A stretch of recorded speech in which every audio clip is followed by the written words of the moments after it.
Hello, Idaho State University's Disability Services welcomes you to this training video. This training video will cover the instructor steps for filling out the disability testing agreement. Please note that during this training video, we will use the term DS to stand for Disability Services for brevity's sake. The very first step is to open up the email that you got, which holds the letter of accommodations. So it starts with DS and then followed by your student's name. And the last phrase is a letter of accommodation. So you'll know that you're actually in the right letter of accommodation. You'll want to carefully read through the entire letter, but it will be great to focus on the alternative testing information section for this training video. Go ahead and make sure you read through all of that and pay specific attention to the two different sections. For the Pocatello, Idaho Falls and online courses, you'll want to actually look at that section, and then just if your course falls under Meridian, you'll want to check that section as well. So for Pocatello, Idaho Falls, and online courses, read through that entire paragraph explaining alternative testing, and then when you're ready, click on the link. I won't click on it just yet because I do want to explain a thing or two. So even if your course only has online exams and/or quizzes, still follow this step and click on this link.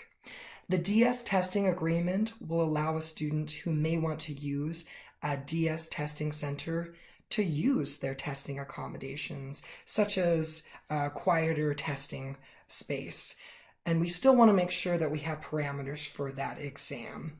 And even if you plan on proctoring these exams for your student, or your course really has no exams, such as a PEAC, a physical activity class such as bowling, please still follow this step and click on the link.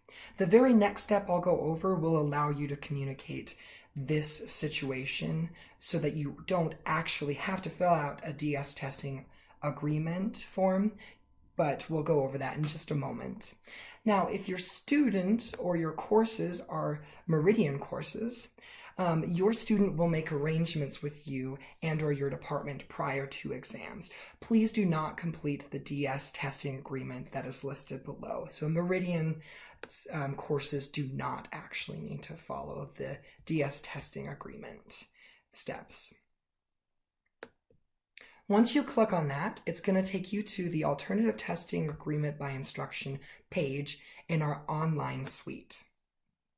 Go ahead and read everything carefully, but the first section you'll really want to look at and possibly fill out an action for is the proctoring your own exams. So if you actually select this checkbox, you can agree to proctor the exam for the student with their approved accommodations within your office or department. Or if you have a class such as a PE class, you can click on that and then click confirm. Once you click the confirm button, it'll give you a green check box and you can actually just go ahead and close out of this entirely and enjoy the rest of your day. We just need to be aware that your class doesn't actually need a DS testing agreement, so you can click on those. A lot of your courses probably will still fall under needing a testing agreement, so instead of filling that out, you can actually just view that and make sure it doesn't apply. If it does not apply to you, then you don't need to click confirm, and you can go down and fill out the agreement. So now you can go down here and answer the 12 questions for alternative testing agreement. And then the final question on there is the returned materials. What do you want turned in with the exam? Oh yeah, I would like to have the student scratch paper. That would be great. And I don't have any note cards for my course, so I will skip that. And then this just lets us know the various things, because this only needs to be completed once for the whole semester.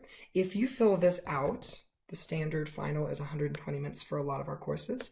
If you fill this out, it will just be very meaningful for us. And just make sure you put it in minutes. And an online exam, we have that. Quiz. So just kind of give us some feedback about that.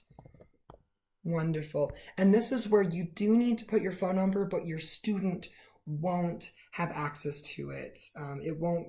They won't actually get to see this on their end. So it is nice if you're willing. Sometimes instructors like to include their cell phones, and I know a lot of them trust us to use that with discretion, and it can be important to contact you during the exam. So that would just be really good to have. So you can just put in here, and then additional notes. I don't have anything that I can think of so far, but if there's anything on these 12 questions we didn't cover, or if there's anything you want to put here, just let us know.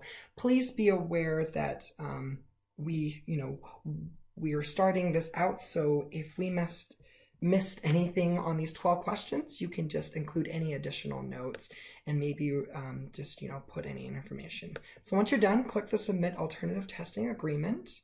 If there's any issues, it will go back to the question that you need to review. Otherwise, what's really powerful is it will give you a nice green check mark. That's always good to see in life. And the Alternative Testing Agreement has successfully been submitted. And what's really enjoyable about this is you'll also get email confirmation about that.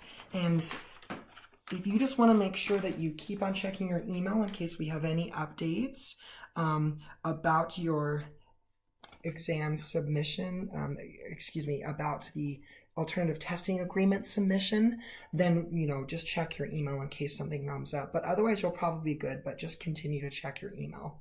Thank you so much for following and watching along. This is new, so just let us know if we need to change anything in this video or in the steps to make it easier. And so we just really appreciate your feedback. So please contact us at the information that's listed on the screen now if you have any questions or concerns with this video. Thank you so much for your time.